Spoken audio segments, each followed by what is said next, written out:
Қайырлы күн баршаңызға. Бүгін сіздермен ас қабақтан дайындалатын қатпарлы самсаның рецебімен бөлісіп жасап көрсетемін. Видеоны соңына дейін қарап, каналыма тіркеліп, лайк басып, комментарий жазып, қолдау білдіріп кетіңіздер. Самсаға қажетті заттардың барлығыны описание бөліміне жазып қалдырдым. Самсамыздың қамырын дайындаймыз. Ыдысымызға 700 грамм ұн саламыз. 300 мл суға 1 шай қасықта тұз саламыз, араластырамыз. 1 шай қасық қант саламыз, араластырамыз. 1 шай қасықта уксус құйып араластырамыз. 50 грамм ерітілген сары майды құямыз. Суымызды құямыз. Қолымызбен жақсылап араластырамыз.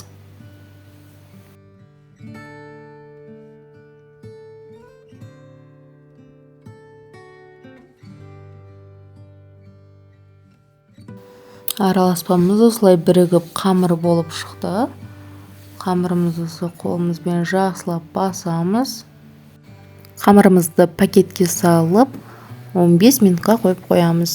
15 минуттан соң алып, осылай екіге бөліп, 2 домалақ жасап қойып, тағы да қамырымызды пакетке салып 20 минутқа қойып қоямыз.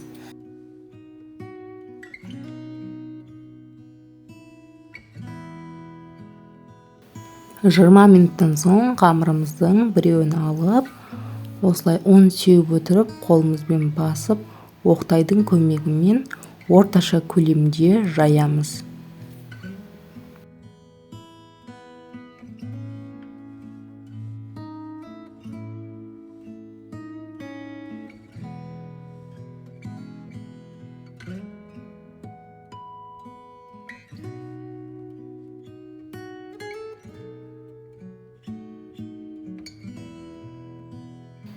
Мінекей қамырымызды орташа көлемде жайып алдық.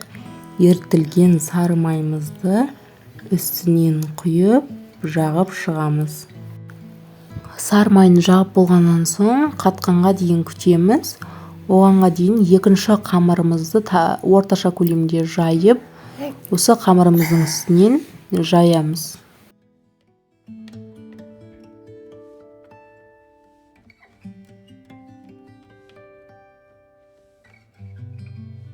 Екінші қамырымыздың үстінен де сары майды жағып шығамыз.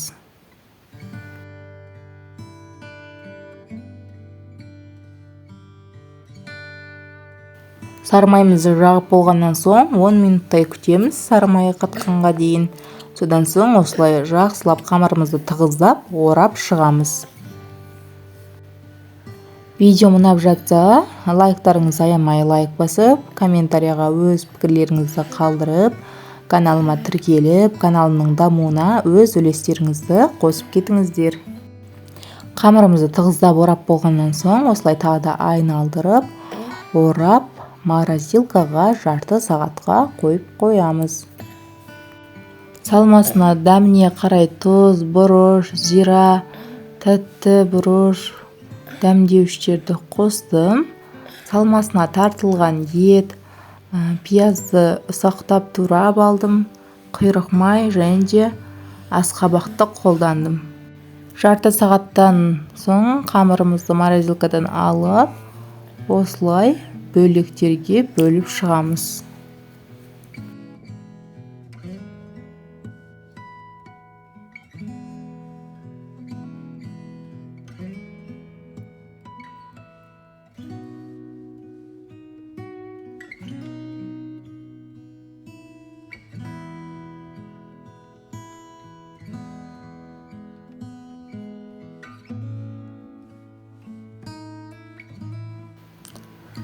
Қамырымызға осылай ұн сеуіп отырып, ортасынан шетіне қарай жаямыз.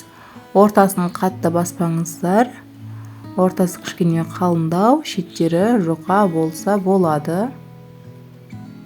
Ортасына салмасын саламыз. Сіздерге қазір 4 бүршек тіеудің тәсілін көрсетемін. Екі жағын осы бір-біріне қаратып басамыз. Сосын жоғары жағында осылай басып қоямыз. Сонда бізде 4-1 самсаның формасы келеді.